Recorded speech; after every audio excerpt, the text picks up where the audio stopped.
سے صرف پروفٹ محمد کی سیکس لائف جو تھی اس میں انٹرسٹ تھا، باقی کوئی چیز نہیں. قرآن کہتا ہے کہ ہم نے ہر چیز کا اس میں واضح بیان کرا ہے، کسی چیز کے بیان کرنے میں کوئی کمی پیشی نہیں چھوڑی. ایک مسئلہ قرآن میں بتا دو جو کلیئرلی ڈیفائن ہو. قرآن صاف جھوٹ بول رہا ہے. پہلے تو آسمان جیسی کوئی چیز ایگزسٹ ہی نہیں کرتی. اس ٹائم کے جاہل لوگوں کو لگتا تھا کہ زمین اور آسمان ملے ہوئے ہیں اور یہ آپس میں الگ ہو گئے. ان کو لگتا تھا شاید کسی کونے پہ جا کے ایک ہو جاتے ہوں گے اپنی آنکھوں سے دیکھنے میں، اور انہیں لگتا تھا شاید سورج اور چاند ہماری زمین کے چکر کاٹ رہے ہیں. اور یہی باتیں قرآن نے ریپیٹ کری ہیں.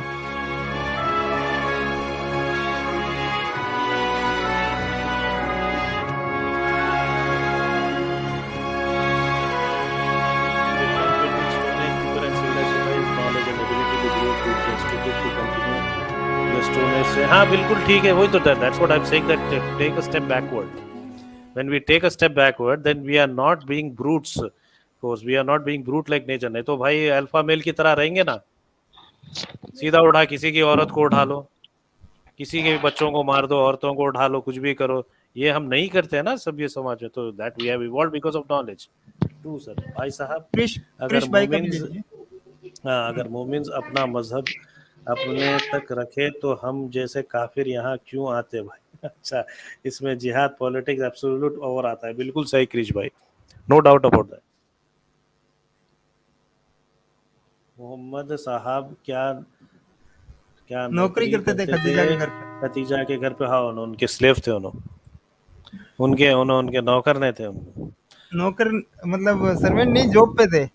جی وہ ان کے یہاں جاب پر تھے.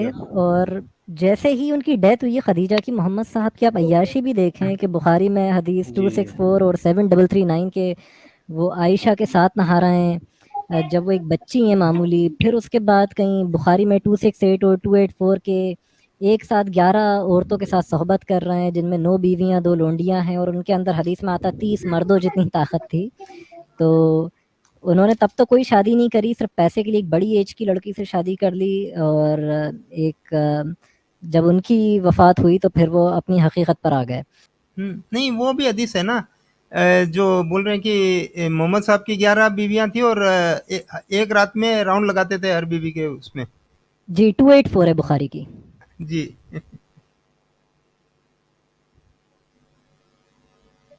جی قرآن جی صاحب جی آپ نے ابھی جو بات کی ہے اس میں یہ ایک سٹیٹمنٹ میں آپ کا سمجھ پایا ہوں کہ جب تک کہ آپ کسی چیز کو نہیں جانتے آپ اس کو نہیں مانیں گے. نہیں ایسی بات نہیں ہے کہ بھائی یہ ایک سیریز ہے، مطلب کہ آپ پہلے فلور پہ ہے، دوسرے فلور پہ ہے، تیسرے فلور پہ. تو ایتھکس کے میٹر میں تو چیزیں بہت کلیئر ہے نا صاحب، کہ سائنس بھی یہی بول رہا ہے.